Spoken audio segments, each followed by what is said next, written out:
Welcome back to History Class with Dr. W. We're continuing our discussion of FDR and the New Deal in the 1930s. And in this final lecture about the New Deal, we'll talk about a few of the issues that confronted FDR during his second term in the late 1930s, ultimately leading to the end of the New Deal as the 30s came to an end. In the previous lecture, we talked about the failed court packing plan, which marked FDR's first major defeat and setback of his presidency. And it came right at the time when he was at the peak of his popularity and powers. Never again would his presidency reach that peak of popularity. The court packing plan marked a turning point. Now, of course, FDR is still going to be reelected 2 more times, so his popularity doesn't exactly fall off the map. But the court packing plan was just one of a series of problems that beset FDR and the New Deal during his second term. So we're going to talk about a number of those other issues. So first of all, as we've noted, during the New Deal and FDR's administration, there was increased recognition of labor, allowing workers the right to join unions and to go on strike as well. And so by 1937, that recognition was leading directly to more unionization and more strikes.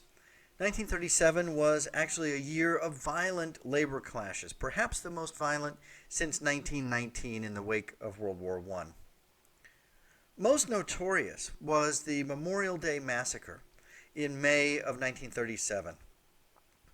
In that event, steelworkers who were on strike outside of Chicago were attacked by the police, and 10 people were killed in the onslaught, most of them shot in the back as they fled from the firing police. And you see a newsreel clipping at the bottom there, and you get the sense that the workers who are on strike are running away from the police as the police fire into the crowd. So that was the most notorious and worst day of this violent year, but it was hardly the only one. There were many other strikes, and the spring and summer of 1937 was a period of great labor upheaval. So this contributed to a little bit of this slide in the power and popularity of FDR, and his critics certainly put the blame for this directly at FDR's feet, because it was FDR who called for the empowering of labor, the right to form unions, and the right to strike.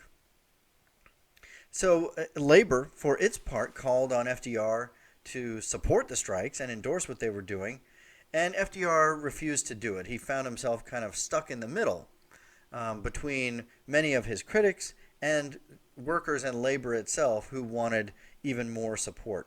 And so FDR found his support eroding at least a little bit on both sides of the political spectrum.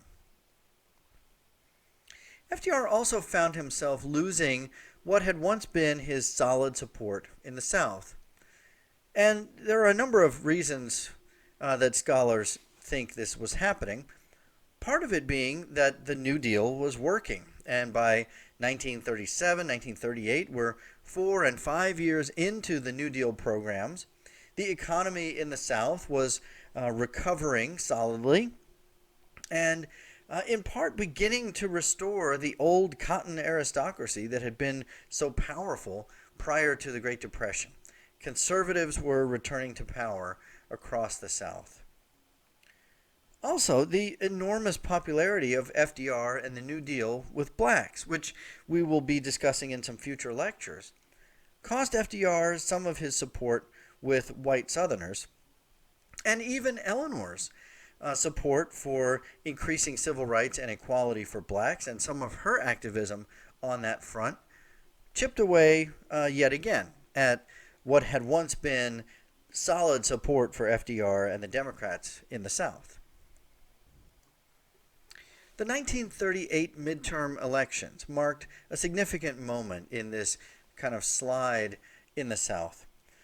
FDR, who was engaged in a fierce battle with conservatives across the South, traveled throughout the region endorsing pro-New Deal Southerners and essentially putting his arm on their shoulder and offering his support in the elections. There was a time when an endorsement from FDR would have been good as gold in winning any election in the country. But in those elections of 1938, none of the candidates that FDR endorsed in the South won those elections. And the Republicans began regaining seats in the House and the Senate from those southern states. We'll talk a little bit more about that slide in Congress a little bit later. As a final blow to FDR and the New Deal, there was the so-called Roosevelt Recession, which set in 1937 and lingered through 1938. As the economy, which had been steadily improving since the advent of the New Deal, reversed its course and began to slide again. Industrial production was down by about 1/3. Manufacturing employment once again dropped, and partial employment increased. Hunger, starvation, and relief measures began to increase again. So in some ways there are glimpses of 1932 in this recession of 1937 and 38. Now, it's not always easy to put the blame for economic events at the hands of any one person, even the president. But FDR's policies were at least partly to blame for the recession, at least in the view of historians who have gone back and sorted through such things. So part of what FDR had done, thinking that the worst of the Depression was over, he had cut some of the expenditures on programs like the WPA, and some of the New Deal programs began laying off the workers that had been brought on during the Depression.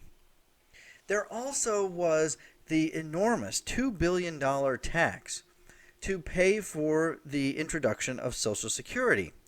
Now recall that Social Security is supposed to pay for itself through employment taxes. As a worker goes through their career, they pay into the system. But for that first wave of retirees, they had not been paying into the system over their lifetimes. And so there was a major tax to pay for that first round of Social Security payments. Then there were the labor tensions and the unsteady employment conditions that I mentioned previously. Strikes and violence create unsettlement in the economic markets. And finally, there was less money circulating during this period as uncertainty returned among investors, and those who have been living through the Great Depression and the worst times of 1931 and 32 were fresh on people's minds, and so they started stuffing money under the mattress again and returning to the austerity measures of the worst years of the Depression.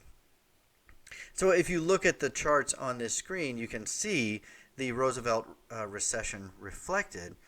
The New Deal is here, unemployment coming down nicely, and then it spikes here in 1938. And this chart here is the inverse, the Dow Jones Industrial. Here are the roaring 20s, then the crash and the depths of the Depression, and now the stock market has come back, and then it dips again in 1938. That's the Roosevelt recession. So if we put the blame for this recession pretty squarely on FDR, or at least the policies of his administration, we also need to credit FDR and his team for a rapid response to the recession. As the first signs of renewed trouble began creeping into the economy, FDR and the New Dealers did what they did best. They quickly battled the returning Great Depression. FDR authorized an extensive spending bill, and this again was inspired by the economic thinking of John Maynard Keynes, who was one of those who advocated deficit spending in times of great need, and this was one of those times. The bill authorized Congress to spend $5 billion to prime the pump of the economy, as it was called. 2 million workers were restored to the relief rolls and brought back into the New Deal programs.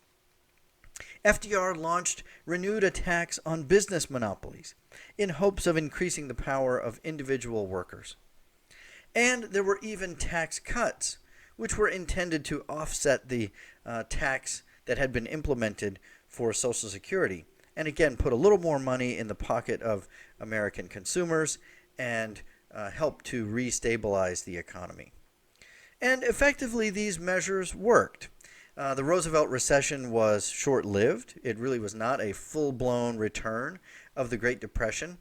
And within the year, unemployment was coming down again, the stock market was on the rise again, and so the worst of the recession was over.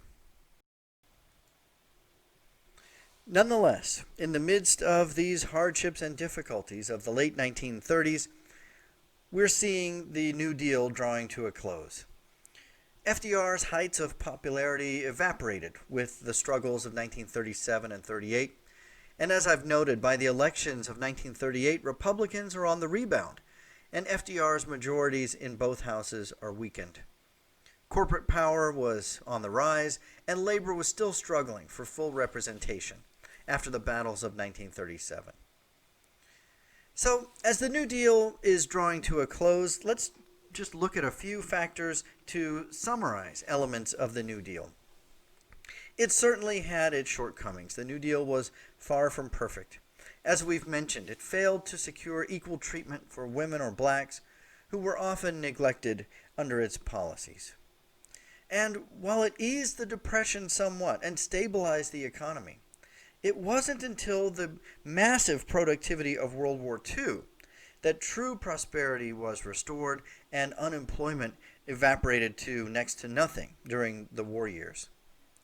And while it did increase the power of labor and representation of workers, the economy was still dominated by big business, and labor troubles would continue right through World War II and even in some ways to the present day. Saying all of that, the New Deal did have many important and noteworthy successes.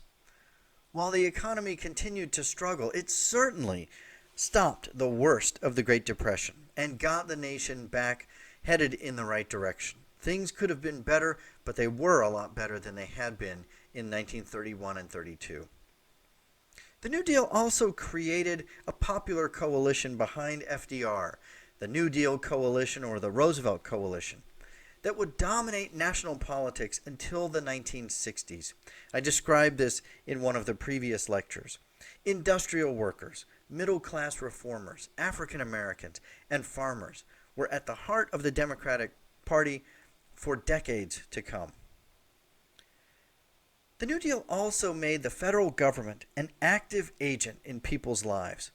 This was a significant change in thought and philosophy for the entire country, that the federal government is responsible for the welfare of the people. And this led to the creation of the welfare state, much as we know it today. I think most of us would agree that in some form or fashion, the federal government plays a role or is responsible to take care of the people, particularly in times of need and in times of trouble. And finally, the New Deal and the Great Depression, in odd ways, created a sense of unity among the American people. We fought against the Great Depression together, hand in hand, much as we were waging a war against a common enemy. And in fact, many scholars have noted that the sense of unity created by the Great Depression itself would now aid the nation as it headed into its next great crisis, and again waged a war against a common enemy, but this time a real war, World War II.